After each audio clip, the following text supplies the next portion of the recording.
Welcome to First Unitarian Society of Minneapolis, the birthplace of Congregational Humanism. We carry on that tradition of free thought today, dedicated to promoting a free search for truth, meaning, and justice. Our web address is firstunitarian.org. I'm David Breeden, Senior Minister. Welcome.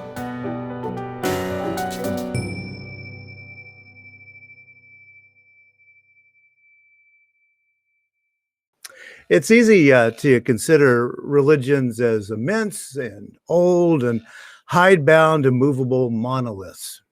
It's easy to see them that way, and often religious leaders want to achieve that little view of their religions, the patina of age providing a kind of aloof and unquestionable dignity to a set of ideas that, might otherwise seem a little bit absurd. As a matter of fact, often new religious movements strive for just that patina effect, claiming that their very novelty is a return to the ancient roots of a particular religion. Let's forget for a moment the false correlation between ancient and true and think instead about the basics of religion. As a matter of fact, I invite you to think with me a bit about what sort of religion you would invent if an angel suddenly swooped down and told you to found a new religion. Sort of like Joseph Smith did back in New York State. Dream a little, because as Gloria Steinem once said, without leaps of imagination or dreaming, we lose the excitement of possibilities. Dreaming, after all, is a form of planning. Now, where do those leaps of imagination and solid planning meet up? Because we do have to be a little bit practical. What would your religion look like? Or, philosophy, if the word religion sticks in your throat and makes you wince a little bit. What would your philosophy or religion be designed to do? After all, we humanists think that religions are the products of human imagination, after all, human dreaming. Sometimes the tradition goes back millennia, and sometimes it's newfangled. Of course, a 6,000-year-old religion will have been through some more collaborative cultural changes, lots of people working on it over time, more than a 25-year-old religion. Still, both religions reflect the human imagination, the dreams of human beings. And so, think about it. What kind of religion or philosophy would you invent if that Smith angel flew down to talk with you? What would the goals of your religion be? What would be the central truth or truths of your religion? What would be the rituals and professions of belief? We live in a religiously restless time. We see a precipitous fall in time-tested religious traditions and the rise of spiritual not religious, NES nuns, and the religion of no religion. And in such a time of transition, I'm unconvinced that requiring people to believe in anything in particular is all that helpful. Rather, my ideal religion would be about praxis, about doing something. And my ideal religion would be in the transformation business, personal transformation, social transformation. Because I think that, one does presuppose the other. A centered person is a person who is prepared to accept personal responsibility, accept civic duty, and is prepared to act for justice. So when I'm thinking about what religion could look like in the future, I think about something that Albert Einstein once wrote, in quote, "The religion of the future will be a cosmic religion. It should transcend a personal God and avoid dogma and theology. Covering both the natural and the spiritual, it should be based on a religious sense arising from the experience of all things natural and spiritual as a meaningful unity." All right. Now, let me break that down a little bit. So it would be a cosmic religion. It would embrace the cosmos. It would transcend a personal God, ideas about that. It would avoid dogma and theology, and it would cover both the natural and the spiritual. It would be based on a religious sense arising from the experience of all things natural and spiritual as a meaningful unity, a religion that would embrace the entire cosmos. Walt Whitman would really like that kind of religion. Now, that's all that Einstein says in that particular bit, but from his other writing, it's relatively clear that he means a God like Spinoza's, the power of the natural observable universe being some sort of deity. Einstein wanted to see a religion that avoided dogma and theology. So there's no must-dos, there's no creeds or unscientific speculation, no claims about what some sort of God would want, just wonder and awe. And he wanted to see a religious sense that arose from that awe and wonder of both the natural, that's the objective, observable reality, and also our subjective realities. And those would create the wonder and the awe that then would lead to this life of spirituality and action. Needless to say, Einstein's religion is not the dominant religion in the United States today. In the US, we have made a fetish of individuality, which is why probably we're so keen on inventing personal gods. Einstein and Spinoza understood that personal gods underwrite and obey individual egotism and narcissism. My ideal religion would oppose individualism and solipsism, insisting upon social participation, communal good, and engagement in community. Like Einstein, I would embrace an idea from the German philosopher G.W.F. Hegel, who thought that the generative freedom of not knowing was very, very important. Hegel calls that the fluidity of thought, which is itself a precondition of enlightenment, not knowing and accepting that. Fluidity, embracing the mystery, and no irritable reaching. The British humanist philosopher Harold Black said, humanism is about the world, not about humanism. And that's something too many humanists forget about, including me. I really enjoy philosophical and theological thought, actually. And like too many humanists, I too often neglect to talk about what humanism means to people who choose it as a way of living life on this planet. In other words, I don't have to dream up a religion. Humanism is my ideal religion. It's only that I forget that my humanism is not the humanism for anybody but me. There are a whole lot of humanisms for a whole lot of people who practice them. That's what makes me both supportive of and concerned by the wholesale exit from organized religion that is occurring in our time. Of course, I'm supportive in that I do not believe that creed-based religion can ever reflect the freedom that the individual mind requires to fully embrace the meaning and the purpose of our existence. That fluidity of thought, which is itself a precondition of enlightenment, as Hegel put it. I don't think that ready-made, off-the-rack traditions can meet the needs of individual people. One size fits all doesn't work well for hats or for shoes or for religions, for that matter. So I'm excited by the wholesale questioning of religion in general that is going on in our time. I believe that the questioning is often on firm moral and ethical grounds. On the other hand, I am concerned that people are leaving congregations because I believe that congregations, or at least stable small groups, are a central way we human beings support each other, care for each other, keep each other sane, question each other, And, that was the insight of the early Unitarian humanists like John Dietrich.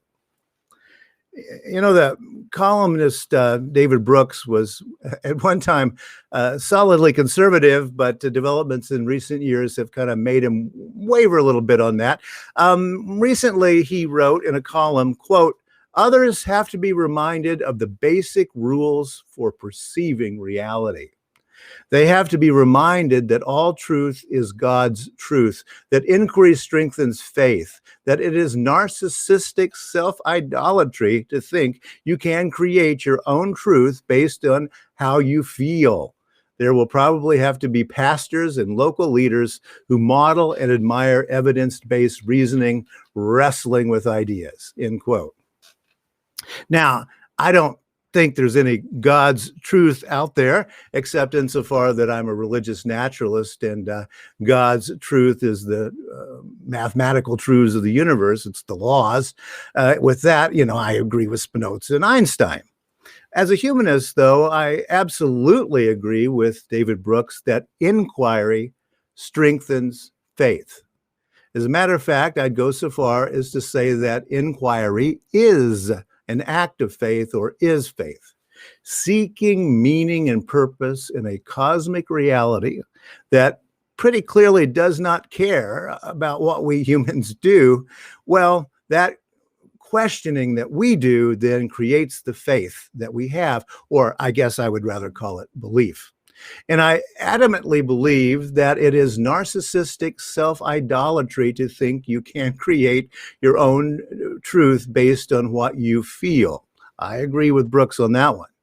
That's why I believe that philosophy and religion and living a life are best accomplished in community, supportive, nurturing community, but community that's strong enough for each to question both themselves and the ideas of others, supporting each other's journeys, as we say in our aspirations, but not hypnotized by the truths we're finding on our own journeys. Then David Brooks adds, there will probably have to be pastors and local leaders who model and admire evidence-based reasoning, wrestling with ideas, end quote. Now, at this moment in American history, I would say there's no probably about that. Admires evidence-based reasoning, wrestles with ideas. Well, at least if you don't see your ministers at First Unitarian Society wrestling with ideas, you're not watching. Sure, of course, we're going to question the silly ideas of QAnon, but I hope that we also question the pieties of white progressivism. Humanism, number one, is not snake oil, and we're not trying to sell you something. We, each minister and every person in our congregation, has the absolute duty to question everything all the time. Doubt is an acid that burns everything, and that is all right with us. It has to be all right with all of us. That's how new ways of thinking are born. Baruch Spinoza gave us the tools, he gave us the acid of doubt to realize the kind of cosmic religion that Einstein later describes. For his trouble, Spinoza was excommunicated from his synagogue in Amsterdam. In a letter in 1675, he wrote to an acquaintance, he never said this out loud in print, but he wrote in a letter, quote, "The eternal wisdom of God has shown itself forth in all things, but chiefly in the mind of man, and most of all in Jesus," end quote. What?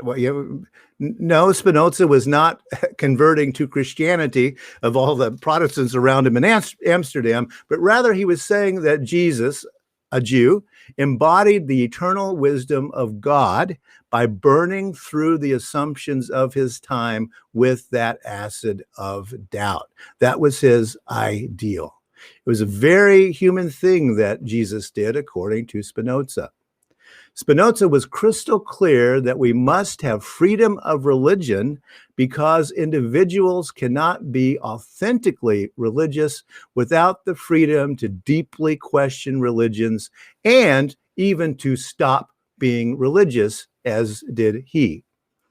In that, Spinoza was right along with John Dietrich when Dietrich wrote this. For centuries, the idea of God has been the very heart of religion. It's been said, no God, no religion. But humanism thinks of religion as something very different and far deeper than a belief in God. To it, religion is not the attempt to establish belief in a supernatural power, but rather the upreaching and aspiring impulse in a human life. It is life striving for the best kind of fulfillment, and anything that contributes to that fulfillment is religious, whether it's associated with an idea of God or not, end quote. Very different and far deeper. That's what Spinoza was saying as well. It's what Einstein was saying. And the Jesus that Spinoza saw in the Christian Gospels said, question everything. Something very simple has been ripping Christianity apart for a very long time, at least all the way back to the Protestant Reformation. And Spinoza was seeing it even in his own time. It was the center of the Reformation of the 1600s. It's what convinced me to give up Christianity when I was a little kid. And it's what has convinced millions of people to give up Christianity, and maybe you as well. And that big thing is the mismatch between the moral stance of the Jesus that's depicted in the scripture and the Christ of the Christian churches. A moral outlook that puts humanity and thought before religion and tradition. That's what's happening all around us today. It's why once were Lutherans and then there weren't. It's why there were Quakers. And it's why people stopped being Lutherans and Quakers and evangelicals and Muslims and on and on. They suddenly realized they themselves have a higher morality than does their religion. So very many people see what Spinoza saw so long ago.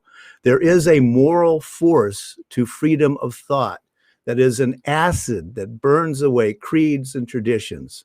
And it also burns away confusions and lies. And remember that quote I had from Harold Blackham, the humanist philosopher? Humanism is about the world, not about humanism. There are many, many humanisms.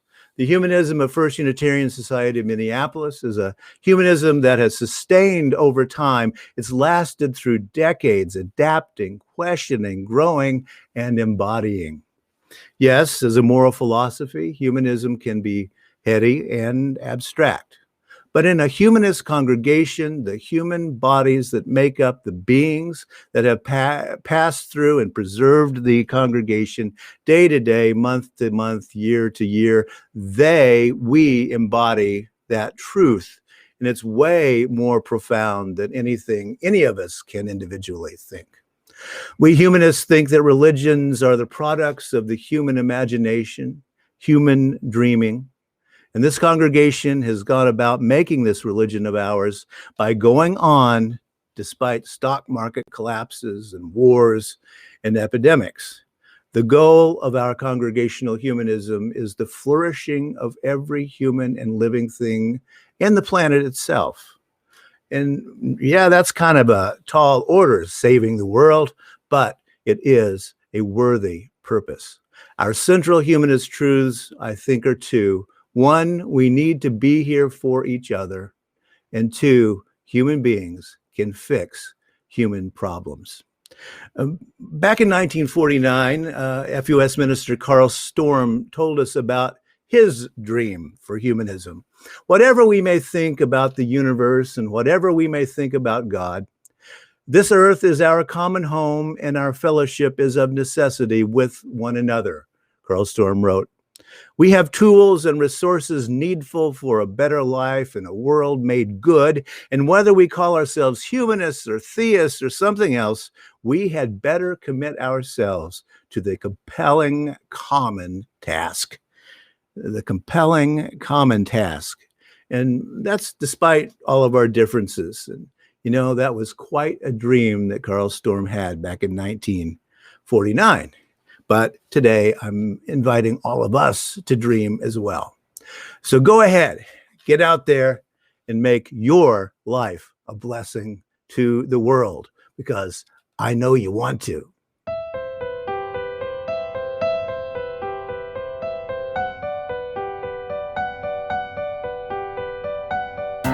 Thanks for listening.